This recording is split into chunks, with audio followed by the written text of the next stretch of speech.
Las estrellas parecían temblar esa noche, como si la bóveda celeste misma supiera que algo estaba regresando. En los observatorios más silenciosos y en los laboratorios más secretos, las pantallas se llenaban de códigos imposibles y de imágenes que no deberían existir. Después de 47 años en el vacío interestelar, Voyager 1 habló, pero no con la voz fría y mecánica de sus transmisores, sino con un murmullo inquietante, cargado de datos que hicieron sudar incluso a quienes habían dedicado su vida al espacio. Entre pulsos interrumpidos y lecturas incoherentes, un mensaje se repetía claro, imposible de malinterpretar, han confirmado. Ellos nos han encontrado. Nadie en la NASA quiso filtrar esa frase, pero no pudieron ocultar el temblor en las manos de quienes habían leído el informe completo. Los medios solo supieron que Voyager había recobrado señal estable y que los datos estaban bajo revisión técnica. La verdad, sin embargo, no se podía encapsular en una nota de prensa. La nave no solo había detectado estructuras colosales moviéndose en la negrura, sino que había registrado emisiones dirigidas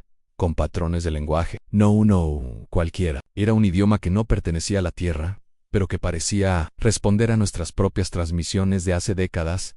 Cuando el primer archivo se reprodujo, los técnicos se quedaron sin habla. No eran simples ondas moduladas, era un saludo perfectamente pronunciado, en un inglés áspero y extraño, como si la voz viniera desde una garganta que nunca fue humana. El mensaje, sin embargo, era inconfundible en humanos. Ustedes cruzaron. Primero, aquello no se limitaba a un hallazgo científico. Era una acusación. Las coordenadas anexas al archivo señalaban un punto en el espacio profundo, más allá de cualquier misión tripulada, y sin embargo, mostraban actividad, no satélites, no cometas, sino algo que se movía con una precisión antinatural. La comunidad científica internacional se partió en dos, en quienes querían ignorarlo y quienes exigían una respuesta inmediata, pero en los pasillos oscuros de las agencias, ya había quienes sabían que no podían quedarse callados, porque la última parte del mensaje no era una advertencia, sino una invitación velada en sí. ¿Recuerdan quiénes son? Vengan a bordo del Odyssey, un prototipo de nave diseñada para misiones más allá del sistema solar. La tripulación elegida leía y releía el informe clasificado. Ellos no eran diplomáticos ni simples astronautas, eran soldados, ingenieros y un historiador, porque alguien en algún despacho había entendido que no se trataba solo de física o política interestelar, sino de un choque entre memorias, antiguas, quizá mucho más viejas que la humanidad misma. El historiador, un hombre de mirada cansada llamado Elias Verón, fue el primero en reconocer ciertos símbolos incrustados en el patrón de señal. No eran simples adornos, coincidían con petroglifos encontrados en 3 continentes distintos, tallados miles de años antes de que la humanidad supiera siquiera lo que era una estrella. Y eso implicaba algo aún más perturbador, que la respuesta que Voyager había traído no era de un encuentro nuevo, sino de un reencuentro.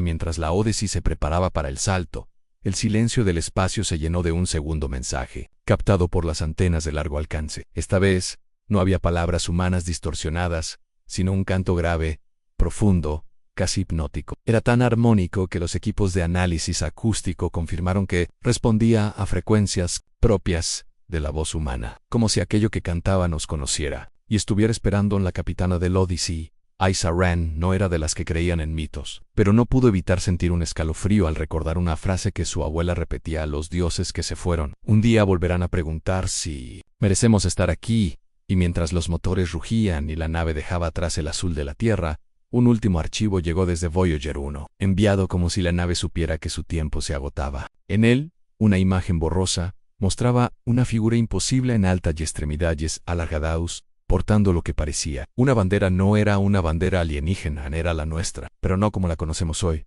sino una versión antigua, con un símbolo que la humanidad había olvidado hace milenios, y que ahora alguien allá afuera recordaba mejor que nosotros. La tripulación no habló durante minutos, no había nada más que decir. Ya no se trataba de descubrir qué había más allá, se trataba de enfrentar algo que de alguna manera nos había estado observando desde antes de que existiéramos como civilización. Y, mientras el Odyssey aceleraba hacia el punto de encuentro, en las profundidades del espacio, algo, o alguien, comenzaba a moverse en dirección contraria, respondiendo a nuestro paso con una precisión escalofriante. No era casualidad, no era azar, era el siguiente capítulo de una historia que había empezado mucho antes de que supiéramos que estábamos en ella. Las lecturas en el panel de mando del Odyssey comenzaron a fluctuar, como si el vacío estuviera vivo y respirara a su alrededor. El piloto, Teniente Marquesale, Entrecerró los ojos mientras ajustaba el escáner de largo alcance. No importaba cuántas veces recalibraran, los datos mostraban una distorsión masiva en el espacio justo en el punto de encuentro, como si un objeto invisible doblara la luz y la gravedad a su antojo. «Esto no es un asteroide», murmuró, «y no es tecnología humana». En la sala de control, Elías Barón seguía comparando los símbolos hallados en el mensaje con antiguos registros arqueológicos. «No es coincidencia», dijo finalmente con la voz grave. «EST Patron. Lo vi en las cuevas de Chauvet en Francia, pintado hace más de 30.000 años, y también en las ruinas sumergidas de Yonaguni en Japón». «¿Quieres decir que los mismos que nos están llamando estuvieron aquí antes?», preguntó la capitana Wren. El historiador levantó la vista, y sus ojos parecían más viejos que su rostro. «Quiero decir que nunca se fueron, Anne. Las comunicaciones recibieron un nuevo pulso de datos, esta vez codificado en una estructura de triple capa. El ingeniero de sistemas Raman Kessler trabajó sin parar para aislar la señal. Esto no es una transmisión pasiva. Es como si hubieran estado monitoreando nuestras respuestas en tiempo real». «¿Respuestas?», preguntó Ale. «¡Aún no hemos contestado!». «Sí lo hemos hecho», replicó Ramón. «Con cada emisión de radio, cada señal de radar, cada pulso de microondas, llevamos un siglo diciéndoles dónde estamos. Y ahora ellos quieren hablar». La señal se desplegó en los monitores. Era Unmop, no del espacio como lo conocemos, sino de algo más complejo, un tejido tridimensional con líneas de energía interconectadas. En el centro del entramado, un punto brillaba con un color más intenso. «Es la Tierra», susurró Aishan. Pero alrededor de ese punto había otros nodos, más grandes, conectados por líneas pulsantes que parecían latir. «Esos no son planetas», advirtió Elías Sansón. Estaciones. Un escalofrío recorrió la nave. No era un simple encuentro interestelar. Ellos tenían infraestructura, rutas, puntos de control, y la Tierra estaba marcada como un nodo secundario, casi periférico, como si fuéramos un puesto de avanzada olvidado de un imperio que nunca supimos que existía. En el Odyssey continuó su avance, y pronto los sensores captaron un cambio en el espacio circundante. Las estrellas comenzaron a desplazarse, no por la nave se moviera, sino porque algo a una escala inconcebible estaba alterando la perspectiva misma. El campo de distorsión se abrió, revelando una sombra que no podía medirse. No era una nave, no en el sentido humano. Era una estructura tan colosal que parecía envolver fragmentos enteros de vacío, como un anillo roto flotando en el abismo. Tragó saliva. Si esa cosa está vacía, podría albergar a todos los habitantes de la Tierra 3 veces. ¿Y si no está vacía?, preguntó Ale. Un destello emergió de su centro. No era un arma, pero sí una señal directa modulada para ajustarse a los canales de comunicación de la nave. La capitana autorizó la recepción. Una voz surgió, grave y pausada, con un timbre que no pertenecía a ningún órgano vocal humano. «Han respondido. Su persistencia los define». Elías se inclinó hacia el altavoz. «¿Quiénes son ustedes?». Hubo un silencio largo, cargado de un zumbido de fondo que hacía vibrar las paredes. Finalmente la voz contestó: «Somos los que pusieron la chispa en sus manos, y los que ahora ven lo que han hecho con ella». Los miembros de la tripulación intercambiaron miradas tensas. La capitana decidió ir al grano. «Si estuvieron aquí antes, ¿por qué se fueron?». La respuesta llegó de inmediato, como si la pregunta hubiera sido prevista. «No nos fuimos. Los observamos desde la distancia, esperando el momento en que se atreverían a cruzar el límite. Y hoy lo han hecho». Las pantallas de la nave se iluminaron con imágenes que no eran del espacio actual. Eran escenas de la Tierra primitiva, pero con detalles imposibles. Figuras altas caminando entre tribus humanas, entregando herramientas, encendiendo fuegos en lugares donde nunca hubo civilización conocida. En Yune Emogen, un ser alargado entregaba un objeto cilíndrico a un grupo de cazadores. En ese objeto era idéntico a Voyager 1. Ramón se inclinó hacia la pantalla, incrédulo. «Esto es imposible». «No», dijo Elías, con voz baja. «Esto significa que lo que lanzamos al espacio no lo inventamos del todo nosotros». En un nuevo pulso sacudió la nave. El Odyssey fue arrastrado no por fuerza mecánica, sino por un tirón gravitacional preciso, como si algo hubiera anclado su posición. «Nos están atrayendo», informó Ale. «No luches contra ello», ordenó Aisa. «Si querían destruirnos, ya lo habrían hecho en el exterior». Luces titilaban en la estructura colosal, formando patrones que parecían una escritura viva, moviéndose como organismos bioluminiscentes en un arrecife oscuro. Elías no podía apartar la vista. Idioma están narrando algo. Una historia. La estructura emitió otro mensaje, pero esta vez no en audio. Fue una transmisión directa al sistema visual de la nave, obligando a los monitores a proyectar un solo cuadro. Un planeta idéntico a la Tierra, pero vacío, sin océanos, sin atmósfera, reducido a una esfera muerta, flotando en el espacio. Esto es lo que ocurre cuando fallan, dijo la voz en ese momento. Un segundo cuadro apareció, esta vez mostrando la Tierra actual, vibrante y azul. Esto es lo que aún pueden perder. Un silencio absoluto se apoderó de la tripulación. El mensaje no era solo una advertencia, era un juicio pendiente, y lo peor es que no sabían cuál era la prueba que debían pasar, sin previo aviso. La voz habló otra vez, más cerca, como si estuviera dentro de la propia nave Han traído. Consigo la marca en el viajero. Lo reclamaremos, y con él reclamaremos su respuesta. Las alarmas de la nave se activaron cuando un haz de luz proyectado desde la estructura atravesó el casco, sin dañarlo, y envolvió una cápsula en el compartimento de carga. No había ninguna duda. Estaban extrayendo a Voyager 1 de la bodega. Ramón gritó desde su estación: «¡No es posible! Voyager está a miles de millones de kilómetros». Pero la capitana Wren ya lo entendía. Lo que estaban viendo no era un acto físico en tiempo real. Era otra cosa. Voyager apareció frente a ellos, intacto, pero modificado. En su superficie, alguien o algo había grabado nuevos símbolos, brillando con una luz que no era de este universo. Y antes de que nadie pudiera reaccionar, la nave alienígena envió un último pulso de datos directamente a la mente de cada tripulante. No eran palabras, era una imagen, un horizonte cubierto por torres imposibles, hechas de un material que parecía líquido y sólido a la vez, extendiéndose hacia un cielo que no pertenecía a ningún planeta conocido. Entre las torres, criaturas de formas cambiantes se movían, con gracia inhumana, y cada paso que daban dejaba una estela luminosa en el suelo, como si el propio espacio fuera una superficie que podía pintarse. La visión era tan vívida que cada miembro de la tripulación juró sentir el aire, un aire denso y cargado de un perfume metálico que jamás habían inhalado. Anaísa Wren apretó los puños, intentando separarse de aquella imagen mental, pero era inútil. La escena se imponía, clavándose en sus sentidos como si estuviera físicamente allí. Marquesale trató de hablar, pero las palabras no salían. Dentro de aquella visión, una figura emergía del resplandor, alta, de extremidades largas y rostro imposible de enfocar. La criatura se inclinó levemente y aunque su boca no se movió, todos escucharon la misma frase dentro de su mente. «Esto fue antes de ustedes. Esto será después». Si fallan a la imagen se fragmentó de repente, como un vidrio roto, y cada fragmento mostraba un instante distinto de la historia humana. Las pirámides, en construcción, los barcos vikingos surcando mares turbulentos, el humo de guerras modernas, y finalmente, el lanzamiento de Voyager 1 visto desde un ángulo imposible, como si una mirada externa lo hubiera seguido desde el minuto cero. Ramón jadeó.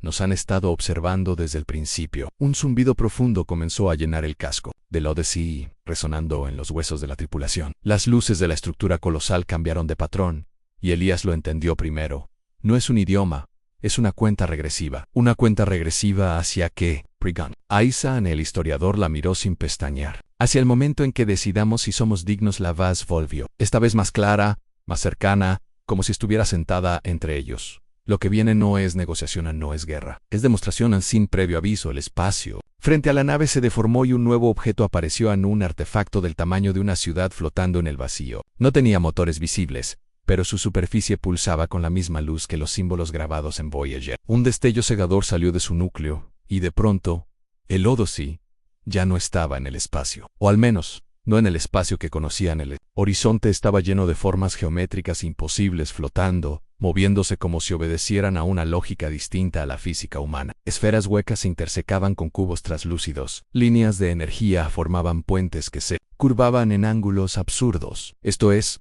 un entorno artificial», murmuró Ramón. «Una simulación a escala cósmica». «No», lo corrigió Elías, con voz grave. «Es un campo de prueba». Anaísa apenas pudo procesar lo que veía cuando una de las formas comenzó a acercarse, an polidro titelanti, que se desarmaba y rearmaba con cada segundo, como si estuviera vivo. Cuando estuvo lo suficientemente cerca, proyectó una nueva serie de imágenes directamente en la mente de la capitana. Ciudades humanas flotando en ruinas, océanos convertidos en desiertos de cristal, y en cada rincón, esas criaturas cambiantes observando. Sin intervenir mostramos el fin, para que eviten el principio, dijo la voz. «No les diremos cómo. Solo que el momento está cerca». Marquesale, que rara vez hablaba fuera de lo estrictamente necesario, rompió el silencio. «Si no nos dicen qué quieren exactamente, esto es un juego cruel». La voz pareció detenerse un instante, como si evaluara su respuesta. Antes de replicar, quien necesita instrucciones para salvar su mundo ya lo ha perdido. Un estremecimiento recorrió a todos. Ramón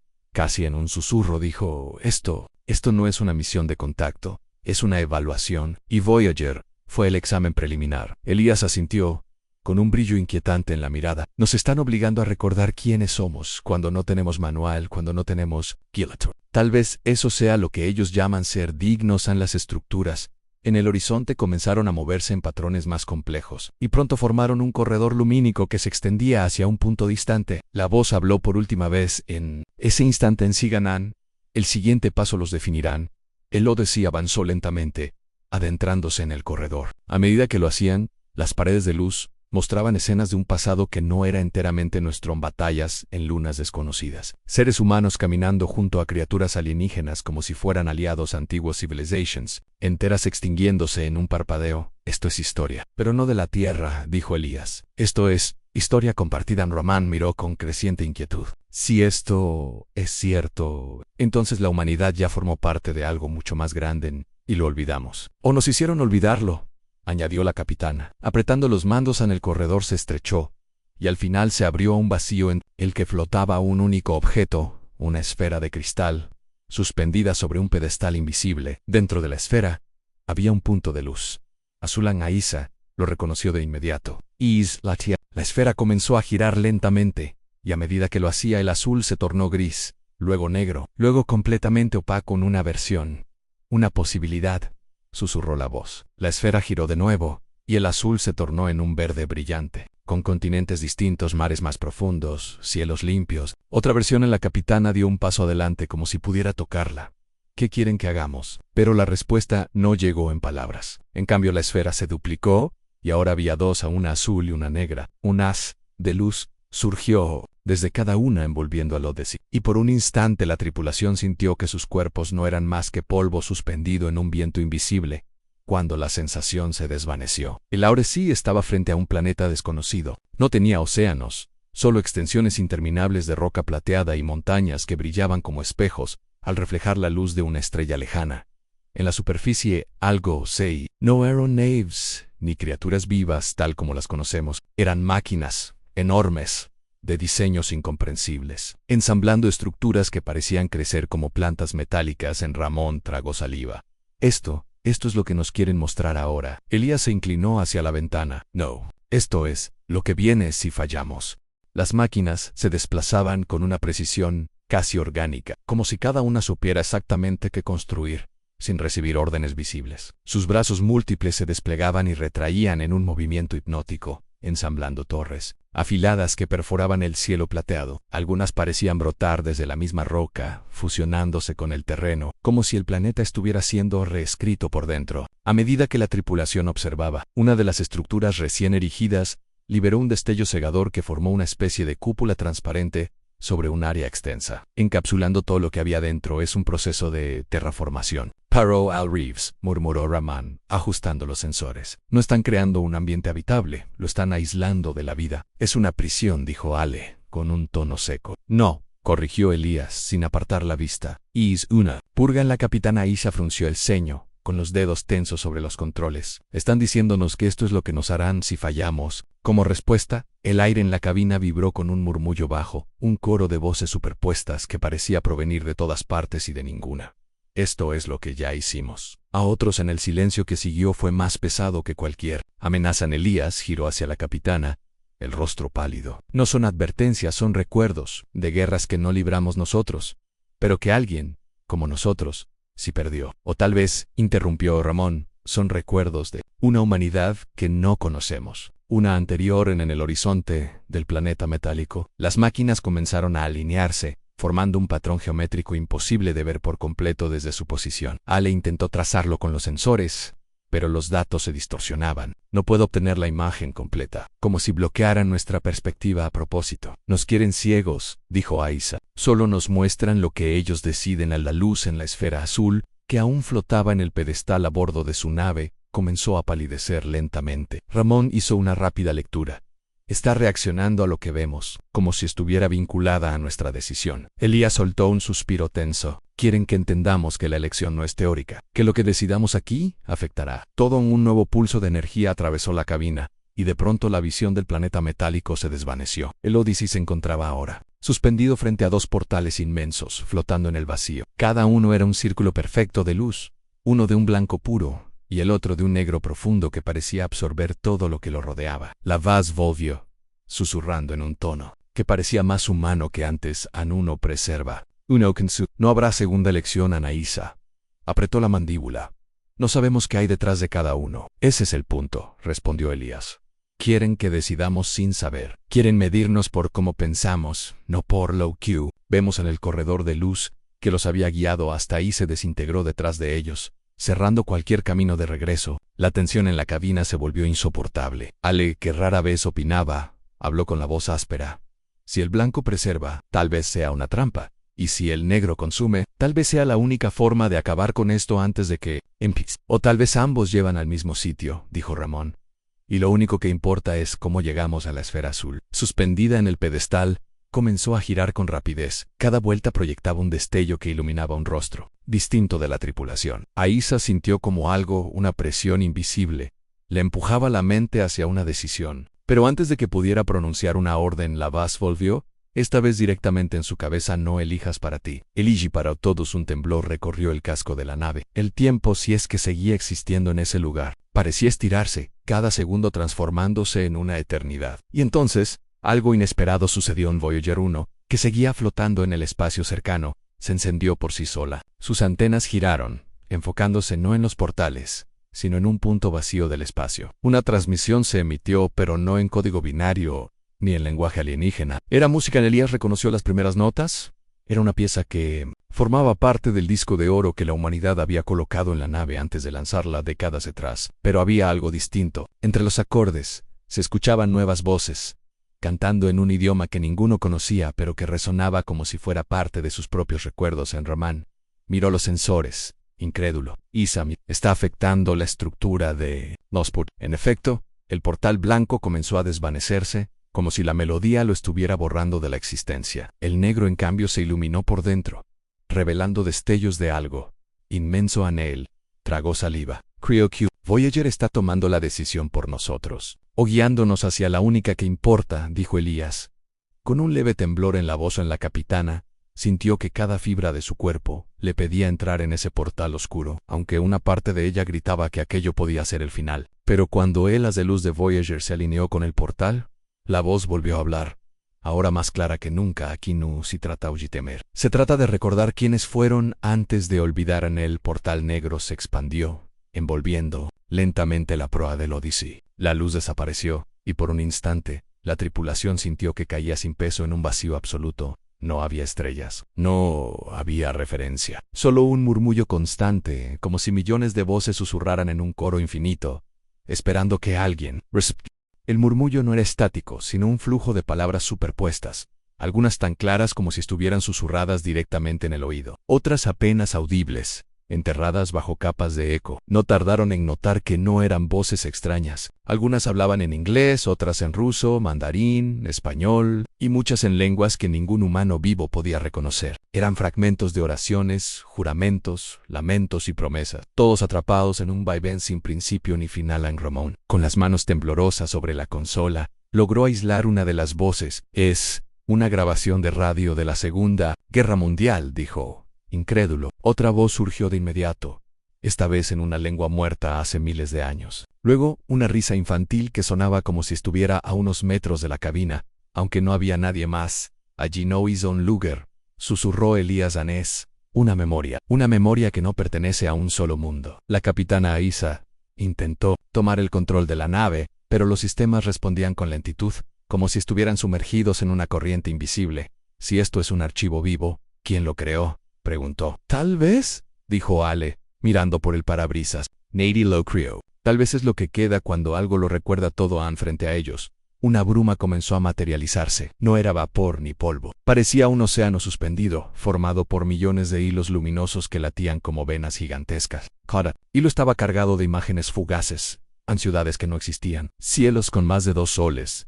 mares que brillaban desde dentro, y entre esas imágenes aparecían rostros humanos, demasiados para contarlos. Algunos llevaban ropas antiguas, otros trajes que jamás habían visto, y algunos eran idénticos a ellos mismos. Elías se inclinó hacia adelante, incapaz de apartar la vista. Esto Esto no es el futuro ni el pasado. Son posibilidades. ¿Y qué nos están pidiendo? Preguntó Aisa. Tal vez que elijamos. ¿Cuál de todas merece continuar? Respondió él. La nave comenzó a moverse por sí sola, guiada por una fuerza que no podían identificar. No se trataba de propulsores ni de campos gravitatorios. Era como si fueran arrastrados por una intención pura. A medida que avanzaban, los hilos luminosos se separaban, abriendo un corredor hacia algo aún más vasto. La bruma se disipó lentamente, revelando lo que parecía ser una estructura imposible. No flotaba ni descansaba sobre nada, simplemente existía en medio del vacío. Era un anillo gigantesco, hecho de un material que absorbía la luz, y sin embargo la proyectaba desde dentro. En su superficie, miles de símbolos parpadeaban como un lenguaje vivo. Reorganizándose a medida que la nave se acercaba a Ramón, intentó capturar las imágenes, pero el sistema no podía almacenarlas. Cada vez que un símbolo quedaba registrado, cambiaba antes de que pudiera guardarse. Es como si supiera que lo estamos mirando, dijo, frustrado. O como si estuviera mirándonos a nosotros, añadió Aleana al cruzar el umbral del anillo. Todo se detuvo. No había sonido, ni vibración, ni siquiera el susurro constante de los sistemas de soporte vital. Era un silencio absoluto, tan denso, que casi dolía. Luego, una figura se formó frente a ellos. No tenía un cuerpo definido. Era una silueta de luz fluctuante, que a veces parecía humana, y otras se fragmentaba en geometrías imposibles. Cuando habló, su voz era una amalgama de todas las que habían escuchado antes, pero con una claridad inquietante. Honlaga, al archivo de la decisión Anaísa, dio un paso hacia adelante, aunque sabía que no había un suelo real que pisar. ¿Qué decisión? La que tomaron antes y la que tomarán ahora. La que definirá si ustedes son los que preservan, o los que consumen en Elías con la respiración acelerada, preguntó. ¿Antes? ¿Cuándo? ¿En otro ciclo? ¿En otro mundo? ¿Otra humanidad? Las palabras se clavaron en la mente de todos. El archivo no solo contenía recuerdos ajenos, contenía sus propios recuerdos, de algo que no podían haber vivido. Era como si hubieran existido antes, tomado una decisión y, fallado. La figura extendió un brazo hecho de pura luz, y en su mano apareció un objeto que todos reconocieron. Una réplica perfecta del disco de oro de Voyager 1, pero este estaba cubierto de grietas, y cada grieta brillaba como una herida ardiente. Esto es lo que dejaron la última vez. Esto es lo que causó el ciclo. ¿Ale tragó saliva? ¿Ciclo? Total regress. Hasta que algo cambie sin previo aviso. El disco roto comenzó a emitir una serie de imágenes directamente en sus mentes. Mundos consumidos, océanos hirviendo, ciudades reducidas a polvo, y siempre, siempre, una sombra alargada observando. Desde el horizonte, no una criatura, no un ejército, sino una idea. Una idea que parecía crecer con cada destrucción. Anaísa sintió un vértigo insoportable. ¿Quieres decir que nosotros hicimos esto, ustedes? ¿O quienes fueron antes de ustedes? El nombre no importa, solo importa la elección. A la figura dio un paso hacia atrás, y el anillo entero comenzó a girar lentamente, como una cerradura que se preparaba para abrirse. Cada símbolo en su superficie se alineaba en un patrón que irradiaba una energía tan intensa, que la tripulación sintió que sus propios pensamientos eran arrastrados hacia él. Ramón gritó. Está leyendo nuestras mentes. No, Correggi. Eliasan está eligiendo a través de nosotros. La luz se intensificó hasta volverse cegadora, y en ese instante todos vieron algo que no podían explicar, un reflejo de sí mismos, de pie en otro lugar, en otra época, tomando una decisión distinta. Algunos de esos reflejos sonreían, otros lloraban, y algunos miraban con una frialdad absoluta. La figura habló una vez más, y cada palabra resonó como un eco eterno en el vacío. Lo que decidan ahora resonará en todas sus otras versiones. No hay error pequeño, ni inocencia posible. El anillo giró una última vez, y el universo entero pareció contener la respiración. La luz que brotaba de sus símbolos se convirtió en un torrente que atravesó la nave, la carne, los huesos y finalmente la mente de cada miembro de la tripulation. No era dolor lo que sentían, sino la magnitud abrumadora de todo lo que había sido todo lo que huís, y todo lo que podría ser. Anaísa cayó de rodillas, sus pupilas dilatadas, viendo cómo las posibilidades se desplegaban ante ella como un tapiz infinito. En cada hilo de ese tapiz, la humanidad tomaba un rumbo distinto. En algunos, florecía como arquitecta de mundos, en otros, se extinguía en su propio fuego. Pero había un patrón, algo que el archivo les mostraba con insistencia, la misma elección repetida una y otra vez, como si la historia se obstinara en probar nuestra esencia. Lo entiendo, susurró. No se trata de ellos, se trata de nosotros. En la figura luminosa se acercó, y su forma se estabilizó hasta parecer casi humana, con un rostro que no tenía rasgos pero transmitía una serenidad abismal. Exacto. No temen a la destrucción, temen a lo que elijan conservar, porque lo que preserven será lo que los defina para siempre. En ese instante, Ramón sintió que algo tiraba de su conciencia. Se vio a sí mismo en otro mundo, otro cielo, rodeado de polvo y ruinas, sosteniendo el mismo disco dorado y entregándoselo a manos que no eran humanas. La imagen lo golpeó como una verdad olvidada. Ellos habían estado aquí antes. Sí, habían estado aquí antes. Aneel apretó los dientes. Entonces, ¿qué nos impide elegir lo correcto esta vez? La figura inclinó la cabeza, y por un instante, el vacío pareció sonreír. Nada, salvo ustedes mismos. El anillo comenzó a desmoronarse, no como piedra que se rompe, sino como luz que se libera. Cada fragmento ascendía hacia un punto invisible, dejando un vacío donde antes había un límite. El espacio más allá no era negro, sino un océano de color que desafiaba toda lógica en galaxias, naciendo y muriendo en segundos, estrellas cantando, como si fueran cuerdas de un instrumento imposible. En Elías dio un paso hacia adelante. Este es el paso, más allá del ciclo, o el final de todo, respondió Aisa. Aunque su voz carecía de miedo en la última fracción de segundo, entendieron la magnitud de la invitación. No se trataba de salvar un mundo, sino de reescribir el eje entero sobre el que giraba la historia humana. Podían retroceder, sellar el archivo y dejar que el ciclo continuara, o podían cruzar y enfrentar el juicio de lo que aguardaba al otro lado. La figura extendió nuevamente el disco dorado, pero esta vez estaba intacto, brillante, como recién forjado. En su superficie, las grabaciones originales de la Voyager 1 parecían vivas, moviéndose, respirando. Aisa lo tomó con ambas manos, y un pulso atravesó a todos en la voz final del archivo. No fue un susurro, sino un trueno que resonó en cada célula de sus cuerpos. Recuerden, lo que elijan hoy será recordado por quienes aún no han nacido, y por quienes ya murieron, pero siguen existiendo en la memoria del cosmos. La Odyssey cruzó el umbral. No hubo explosión, ni salto de hiperespacio, ni distorsión visual. Simplemente el universo cambió de tono, como una melodía que modula hacia una nota más alta. El vacío dejó de ser vacío. Estaba lleno de formas y presencias que no podían describir, pero que parecían esperarlos. En detrás de ellos, el anillo se cerró, delante un horizonte sin límites, donde la luz se movía como un río eterno. Y en algún punto de esa corriente, figuras titánicas alzaban sus manos, no en Amen-Oz, sino en reconocimiento. Elías rompió el silencio, con lágrimas que no sabía si eran de miedo o de asombro. No hemos venido a conocer, hemos venido a recordar quiénes somos. Y entonces comprendieron la verdad más grande de todas en el archivo. No era un juicio, ni un reto impuesto por una inteligencia externa. Era uno que había esperado horas enteras para que, finalmente, alguien se atreviera a mirarse sin apartar la vista. La voz regresó por última vez. Esta vez no desde afuera, sino desde lo más profundo de cada uno de ellos. Bienvenidos al lugar donde las historias no terminan, sino que empiezan de nuevo en la Odyssey. Avanzó, y el cosmos, como un teatro que abre su telón, reveló su escenario más vasto. La humanidad ya no era visitante, era parte de la obra.